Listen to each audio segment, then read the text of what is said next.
Assalamualaikum warahmatullahi wabarakatuh. Nama saya Penny Triandarti, NIM B24064008, kelas D01. Saya mahasiswi program studi Sarjana Kebidanan Fakultas Kesehatan Universitas Mega Buana Palopo. Di sini saya ingin memenuhi tugas akhir asuhan kebidanan pada perempuan dan anak dengan kondisi rentan dengan dosen pengampu Ibu Susianti SST MKep. Dalam pembahasan ini saya ingin membahas tentang kebutuhan khusus pada permasalahan sosial. Masalah sosial merupakan suatu hal yang timbul dalam suatu masyarakat tertentu yang dapat memberikan dampak negatif terhadap kelompok maupun individu, yang berarti meningkatnya pengangguran, terjadinya bencana alam, perilaku menyimpang, kesejahteraan sosial, dan kepercayaan kelompok. Faktor terjadinya masalah sosial yaitu satu, faktor ekonomi, antara lain kemiskinan, pengangguran. Yang kedua, faktor budaya dapat menimbulkan suatu masalah sosial seperti perceraian, pernikahan usia dini, dan lain-lain. Ketiga, faktor biologis. Dalam faktor biologis, masalah yang terjadi adalah kurang gizi dan penyakit menular. Yang keempat, faktor psikologis. Biasanya muncul jika beban hidup yang dirasakan terlalu berat atau bisa membuat stres sehingga menimbulkan luapan emosi yang akan berakibat pada konflik antara anggota masyarakat. Kelompok pertama yaitu kehamilan dalam penjara. Kebutuhan sosial narapidana wanita merupakan suatu yang wajib dipenuhi oleh pihak lapas selama narapidana tersebut menjalani masa pidananya. Wanita hamil memiliki kebutuhan khusus dan memerlukan perhatian khusus juga.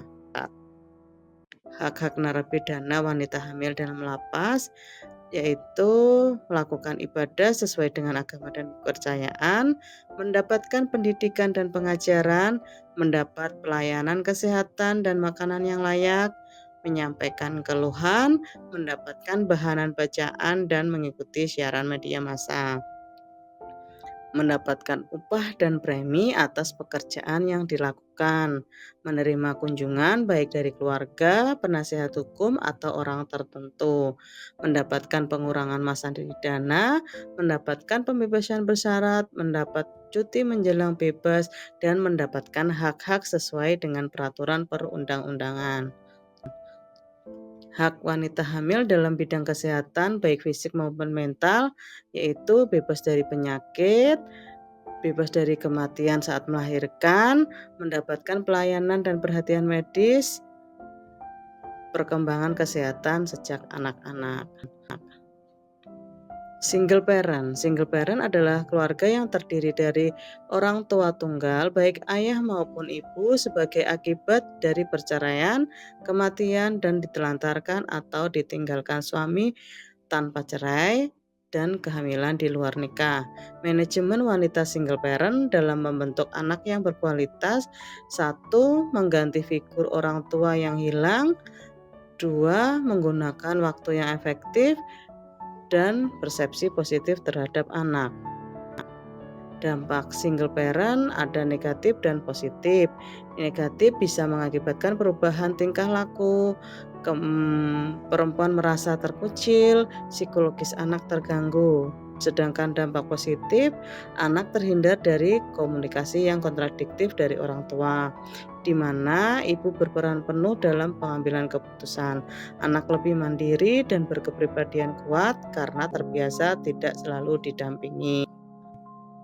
Upaya pencegahan single parent dan pencegahan dampak negatif single parent. Pencegahan terjadinya kehamilan di luar nikah. Pencegahan perceraian dengan mempersiapkan perkawinan dengan baik segi psikologis maupun mental. Sarana komunikasi dengan berbagai sarana teknologi media. Mempersiapkan perkawinan yang baik secara psikologis, keuangan, serta meningkatkan spiritual pada keluarga. Pembahasan selanjutnya yaitu tentang LGBT. LGBT terbagi menjadi 4 yaitu lesbian, gay, biseksual, dan transgender. Penyebab LGBT ada satu dari faktor sosial dan juga faktor biologis. Yang kedua dari keluarga atau orang tua yang bercerai, biasanya bisa membuat anak kurang kasih sayang. Yang ketiga selain dari keluarga dan lingkungan, bisa dari pasangan atau mantan pasangan dapat juga mempengaruhi. Ada juga penyebab yang khusus bagi mereka yang memanfaatkan statusnya sebagai LGBT yaitu untuk mencari nafkah. Dampak dari LGBT bisa HIV/AIDS dan kanker serviks. Ibu pengganti atau surrogate mother yaitu perjanjian antara pasangan suami istri yang mengikatkan diri melalui suatu perjanjian dengan pihak lain, yaitu wanita yang rahimnya akan dipakai untuk menjadi hamil terhadap hasil pembuahan suami istri yang sah berdasarkan perjanjian yang dibuat dan disepakati bersama. Jenis-jenis sewa rahim yaitu tradisional surogesi, gestasional surogesi, dan intended mother.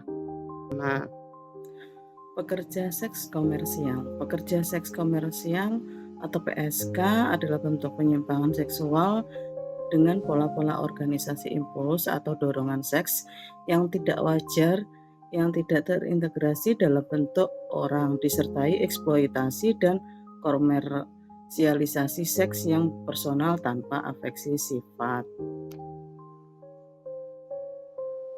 Dampak negatif dari PSK atau pekerja seksual yaitu dapat terjadi secara langsung atau tidak langsung yang menimbulkan berbagai masalah atau sumber maksiat dan kejahatan serta penyakit masyarakat yang harus diberantas. PSK membawa beragam dampak yang tidak diinginkan terhadap berbagai aspek kehidupan masyarakat, baik dari sudut pandang hak asasi manusia maupun nilai-nilai kemanusiaan. Rehabilitasi PSK yaitu dapat dilakukan dengan cara para pelaku seks juga diwajibkan melakukan pemeriksaan kesehatan secara teratur dan mendapatkan pembinaan dari Dinas Sosial dan Dinas Kesehatan.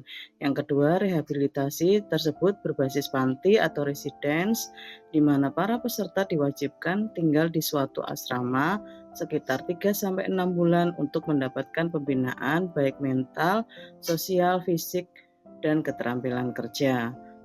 Yang ketiga, mengubah cara pandangan mereka tentang prostitusi dan mempersiapkan mereka untuk meninggalkan pekerjaan sebagai pekerja seks dan berintegrasi dengan masyarakat.